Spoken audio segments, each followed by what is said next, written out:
الحمد لله رب العالمين والصلاة والسلام على نبينا محمد وعلى آله وصحبه وسلم. براني برزم، السلام عليكم ورحمة الله وبركاته. باش همو کەسانی گویان لە دەنگمانە ئەم کاتەتان پڕ بەختەوەری و پڕ خۆشی و پڕ شادی و پڕ کامەرانی بێت. شاعیرە گەڵێت شەوی قەدر و ڕێز و وەفا ئەی عیشق و پۆزش و تکا لە ناو عەرشی میهرەبانە گوڵبارانی هەزاران مانگ بە تۆ بڕا. لێرەیە خۆم بە خۆشحاڵ زانم کە ئەم ساڵ لە خزمەت ئێوەی بەڕێزە بتوانین چەند وشەیەک دەرببڕین، هەم گەڕانەوەی بێ بە ناخی خۆمانە، هەم سەرکەوتنێکیش بێ بە ئەو پلانی کە پێویستمان پێێتی لە دوا ڕۆژە.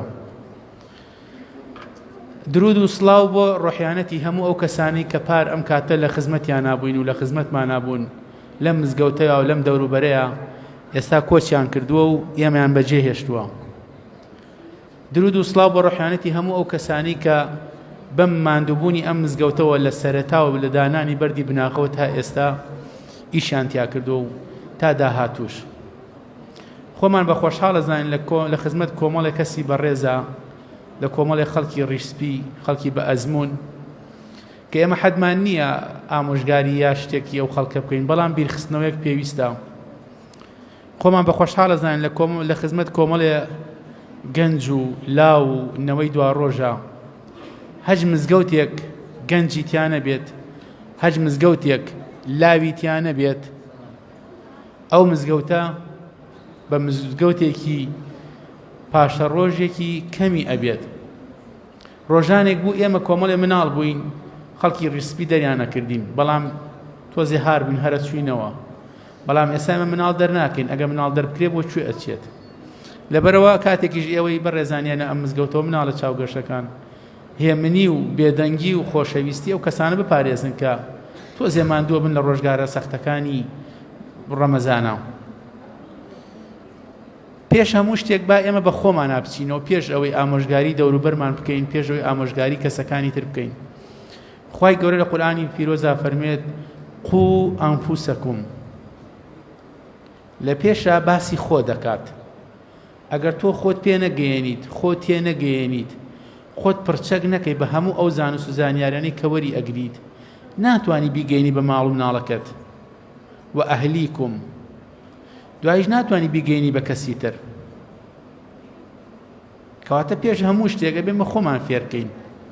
ئەو عیبادەتە ئەیکەی بۆ خۆتە، بەڵام ئەو عیلمەی کە وەریەگری هەم بۆ خۆتە و هەم بۆ خەڵکی تریشە. لەبەرەوە بە لە هەموو زانستەکانە شارەزا بین، لە دانەیەکیشانە خەبیر بین، تایە قوڵ بینەوە. ئەوەی کەوا پێویستە جارێ ئەمە پێویستە خۆمان پێ بگەێنین، خۆمان تێ بگەێنین، کە خۆمان تێ نەگەشتین هەچێ بکەین ئیسفادەی نییە.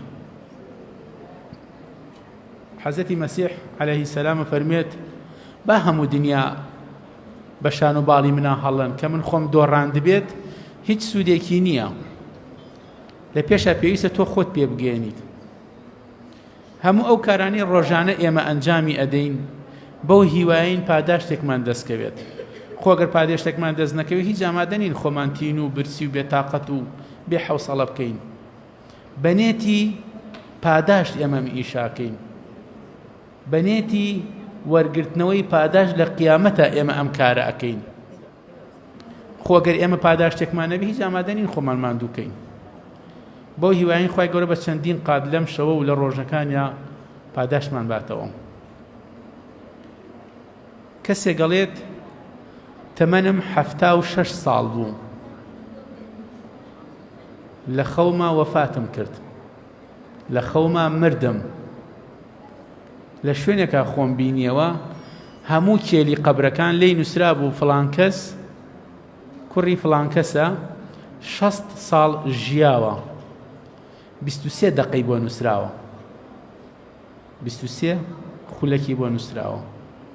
یەکێکی تر 75 ساڵ ژیاوە، 10 خولەکی بۆ نووسراوە. دانەیەکی تر قەبرەکەی حتا بڵێ جوان ڕازەندرا بوو، هەموو شتێکی بۆ کرابوو، تەمەنی 45 ساڵ بوو، بەڵام 70 دقەی بۆ نووسرا بوو. سەیری کێلی قەبرەکەی خۆم کرد، ئەو تەمەنەی کە هەم بوو 24 خولەکم بۆ نووسرا بوو 24 خولەک کەسێک لەو لامۆڕۆی وتم ئەمە چی ئەم هەموو خەڵکە ئەوەنە ژیاون و بەڵام بە خولەک ئەوەیان بۆ نووسراوە هیچی تێ نەپەڕێ بۆ چەند خولەکێکی زیاتر وتی ئەمە پاداشتی ئەوەیە ئەو کەسە چەنە بۆ خوا ژیاوە لە ڕۆژێکە لە ساڵێکە لە هەموو تەمەنیا چەنە بۆ خوا ژیاوە چەنە بۆ ئەو پەیامە ژیاوە کە لە سەرێتی خزمەتی مرۆڤایەتی پێ بکات تۆ کە 76 ساڵ عمرتە ئەوە خولەکەی بۆ نووسراوە وتی لەمە خەبەرم بۆوە بڕیارم دا ئیتر هەموو ئەو کاتانەی کە ماومە لە تەمەنما بۆ خوا بژیم بەڕێزان ئێمە ئەمڕۆ بە ڕۆژوو بووین ورد بەرەوە تیایە بزانە چەندی بۆ خوا بە ڕۆژوو بوویت کارێک ئەبەخشیت بزانە چەندی تایە بۆ خوا نوێژێگەکەی بزانە چەندی بۆ خوای ئەو دوو ڕکاتی ئەیکەیت ئەچی بەرەو پیری خزمێکت کەسێکت ناساوێکت بزانە لەبەر خوا ئەچیت یا لەبەر کۆمەڵێشتی تر ئەچیت وەسەلام عەلەیکم وەڕەحمەتوڵڵاهی وبركاته.